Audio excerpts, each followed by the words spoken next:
Modi phone చేయడంతో scene మారింది. గత 4 రోజులుగా అల్లాడిపోతూ ఓ పక్కన పైనుంచి వెళ్తున్న మిస్సైళ్లు, పక్కన పేలుతున్న డ్రోన్లు, వెనక నుండి వస్తున్న శబ్దాలు, ఉంటే ఏమవుతుందో, ఉండకపోతే ఎక్కడికెళ్లాలో తెలియక గల్ఫ్ దేశాల్లో చిక్కుకుపోయినటువంటి మన వాళ్ళు ఒక ఎత్తు.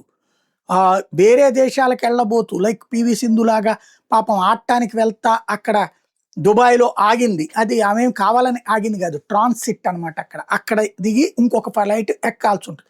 అలా ఎక్కే సందర్భంలో ఈలోపు పేలుళ్లతో పరుగులు పెట్టాల్సిన పరిస్థితి రావడం, అట్లాంటి వాళ్ళు అనేక మంది చిక్కుబడిపోతే, విమానాశ్రయాలన్నీ మూత వేసేస్తే, విమానాలు కదలకుండా కూర్చుంటే 3 రోజులవుతున్న అదే పరిస్థితి తలెత్తుతున్నటువంటి వేళ నరేంద్ర మోడీ నిన్న ఇజ్రాయెల్ ప్రధానమంత్రితో మాట్లాడడం, బహ్రెయిను, సౌదీ అరేబియా, దుబాయ్ అధినేతలతో మాట్లాడడం, ఖతార్‌తో మాట్లాడడం, వీళ్ళందరితో మాట్లాడాక మన వాళ్ళని తీసుకొచ్చే విమానాలు నిన్న రాత్రి 6, ఈవేళ ఇంకొక 4 పొద్దునకి వచ్చినాయి. పీవీ సింధు కూడా బెంగుళూరుకి చేరుకుంది. ఇక ప్రజల తరలింపు అయితే ప్రారంభమవుతుంది. కాకపోతే ఒకళ్ళు కాదు, ఇద్దరు కాదు, వందలు కాదు, వేలల్లో చిక్కుబడి ఉన్నారు. అలాగే ఆయా దేశాల్లో ఉంటున్న మనవాళ్ళు కూడా వెనక్కి వచ్చేయాలనుకుంటున్నారు. అలా అయితే లక్షల్లో అవుతారు. మరి ఏం చేస్తారో చూడాలి.